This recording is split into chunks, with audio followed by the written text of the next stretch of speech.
Hi అండి అందరికీ. నేనైతే ఈరోజైతే ఒక 2 ఆమ్లెట్లు అంటే 2 గుడ్లతో ఒక 2 ఆమ్లెట్లు వేద్దాం అనుకుంటున్నాను. కుదిరితే 2 వేస్తాను, లేదంటే ఒకటే వేస్తానండి. ఇగోండి పెద్ద సైజువి 2 ఉల్లిపాయలు అయితే తీసుకున్నాను, ఉల్లిగడ్డలు. ఒక 3 పచ్చిమిరపకాయలు అయితే తీసుకున్నానండి. ఒక 2 గుడ్లు అయితే తీసుకున్నానండి. చూసారా, 2 గుడ్లు తీసుకున్నాను కదా. దీనిలో 2 గుడ్లు ఎందుకు తీసుకున్నానా అని చూస్తున్నారు మా ఇంట్లో. ఈ 2 గుడ్లతో నేను ఆమ్లెట్ అయితే రెడీ చేస్తానండి. ఇప్పుడైతే వీటిని గుండా తరిగేస్తాను. ఇందులో ఫ్యాన్ అయితే నేనైతే పెట్టుకున్నానండి, వేడెక్కుతుంది కదా ఇందులో. కానీ ఆ ఉల్లిపాయలని ఇగోండి, పచ్చిమిరపకాయలని ఇలా తరిగేసానండి. ఉల్లిగడ్డలు అంటాము, ఉల్లిపాయలు అంటారు మా ఇంట్లో అమ్మమ్మ వాళ్ళందరూ, కాబట్టి నేను కూడా ఉల్లిపాయలను భాష వాడుతున్నానండి. ఉల్లిగడ్డలు అయితే ఆ 2 ఇలాగైతే పెద్ద సైజు ఉల్లిగడ్డలు 2 అండి. అవి అయితే నేను ఇలా తరుక్కున్నాను, ఎర్ర ఉల్లిగడ్డలు. మరి ఒక 3 పచ్చిమిరపకాయలు ఇలా తరిగేసానండి. ఇప్పుడు దీంట్లోకి నేను కొంచెం దానికి తగ్గట్టుగా సాల్ట్ అయితే వేసుకుంటానండి. సాల్ట్ అయితే వేసుకున్నానండి. అలాగే కొంచెం మసాలా కూడా వేసుకుంటున్నానండి. కొంచెం మసాలా వేస్తున్నాను, ఎక్కువ వేయట్లేదు. మళ్ళీ కొంతమందికి నచ్చదు మసాలా, ఎక్కువ మసాలా తినకూడదు అంటారు కదా, అందుకని మసాలా కొంచెం తగ్గిస్తున్నాను. కొంచెం కారం వేసుకుంటున్నానండి. అవన్నిటితో పాటు ఆయిల్ కూడా. ఈ ఆయిలే మీకు కొంచెం తేడా అండి చెప్తాను. సరసవ ఆయిల్ అండి ఇది నేను వేసుకుండేది.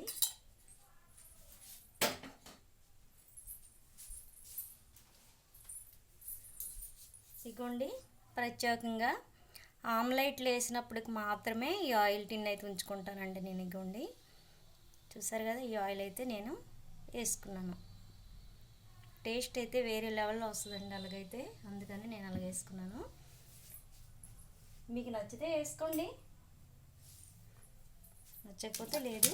ఇప్పుడు వీటిని మనం సర్చవా తేలు వేసుకున్నాను కదా, సర్చవాయిల్ని వేసుకున్నాను కాబట్టి, నేను కారం అన్నీ వేసుకున్నాను కాబట్టి ఇలా కలిపేసాను. దీంట్లో లైట్ పసుపు కూడా వేస్తానండి. ఎందుకంటే పసుపు ఎందుకు వేసుకుంటామంటే కొంచెం ఆ గుడ్డు అనేది కొంచెం వాసన, అదొక వాసన వస్తుంది కదా. ఎగ్గ వాసన కొంతమందికి పడుతుంది, కొంతమందికి పడదు. ఆ వాసన పోవడానికి మాత్రమే పసుపు వేసుకుంటామండి. కొంచెం జీలకర్ర కూడా వేసుకుంటున్నానండి.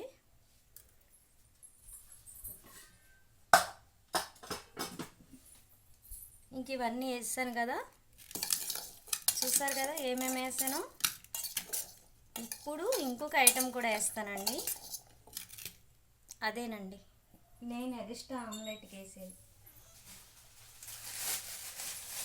కొంతమంది వేస్తారు, కొంతమంది వేయరండి. నేనైతే వేస్తున్నాను. ఇదిగోండి శనగపిండి కొంచెం, ఒక్క స్పూన్ అంతే, ఎక్కువ వేయను. ఎందుకంటే మనం ఆమ్లెట్ ఇరిగిపోకుండా, ఎందుకంటే అది వేస్తే ఆమ్లెట్ ఇరగదండి, అందుకే నేను అలాగైతే వేసుకుంటున్నాను. ఆమ్లెట్ అయితే ఇరగదండి, ఒక్క స్పూన్ వేసుకుంటే చాలండి. 2 గుడ్ల ఆమ్లెట్కి ఒక్క స్పూన్.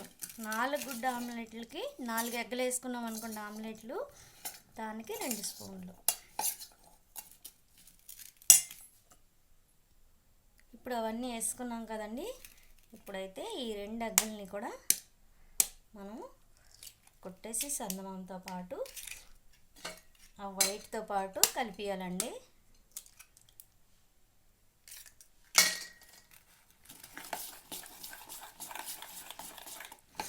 చూసారు కదా,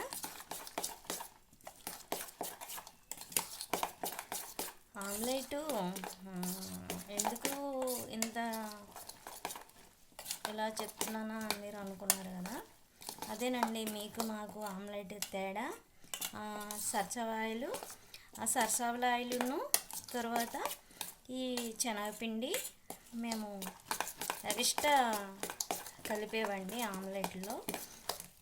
ఎందుకంటే కొంతమంది ఆయిల్ వేస్తారు, నార్మల్ ఆయిల్ వేసేస్తారు అనమాట. కానీ నార్మల్ ఆయిల్ కంటే ఇది వేస్తే టేస్ట్ మారుతుంది. అందుకు నేను ఇలాగా చేశానండి. మీకు నచ్చితే వేయచ్చు, నచ్చకపోతే మానేయవచ్చు. నేనైతే టేస్ట్ కోసమే ఈ శనగపిండి సరసవ ఆయిల్ వేసానండి. నేను ఆయిల్ అయితే వేసుకుంటున్నానండి. ఈ ఆయిల్ అయితే నార్మల్దేనండి. కలిపేటప్పుడు మాత్రం ఆయిల్ వేసాను.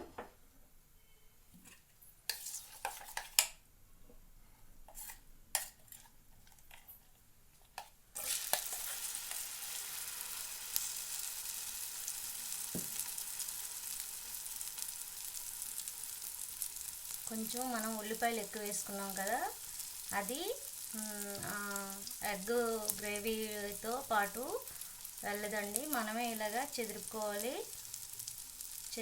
అన్ని ఇలాగా కొంచెం మంచిగా ఇలా చేసుకోవాలండి. చేసుకుంటే చుట్టువైపులు ఇలాగా వేసుకొని మనకి ఎంత ఆమ్లెట్ కావాలో అంత మనం సెట్ చేసుకోవాలండి. నేనైతే ఇలా సెట్ చేసుకుంటున్నాను. ఎంత సరిపోతుందో అంత. నేను 2 ఆమ్లెట్లు అయితే సెట్ చేసుకుంటున్నానండి. మీరు ఒకటిగా వేసుకున్నా సరిపోతుంది. నేనైతే 2 సెట్ చేస్తున్నానండి. అలాగ చేస్తాను కదా. ఇప్పుడు మూత అయితే పెట్టుకుంటానండి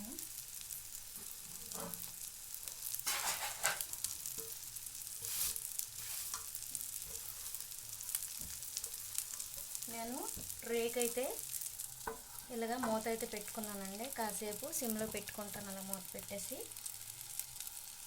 మూత పెడితే బాగా రొట్టెలకు పొంగుతుందండి. చూసారా, బ్రెడ్లకు వచ్చింది. ఇలాగా మూత పెట్టాను కదా కాసేపు.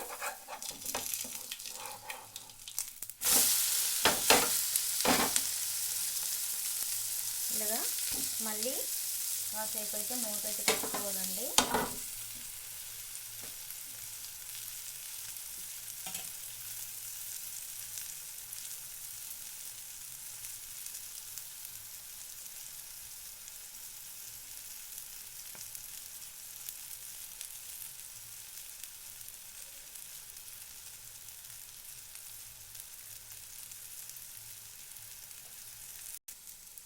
మనం ఇప్పుడు రెండో వైపు కూడా ఇలాగా చూసారు కదా, రెండో వైపు కూడా ఇలాగైతే నేను కాల్చాను కదా, రెండో వైపు కూడా ఇలా వచ్చిందండి. సేమ్ బ్రెడ్ పీస్ లాగా వస్తుందండి. మనం కొంచెం ఇలా చేసుకుంటే చాలు, చాలా బాగుంటుందండి. మీకు నచ్చితే లైక్ చేయండి, షేర్ చేయండి, సబ్స్క్రైబ్ కూడా చేయండి. మీకు నచ్చితే నచ్చిందండి, నచ్చకపోతే నచ్చలేదండి అనేసి కమెంట్ కూడా పెట్టండి. సరేనా అండి? బాయ్ అండి అందరికీ.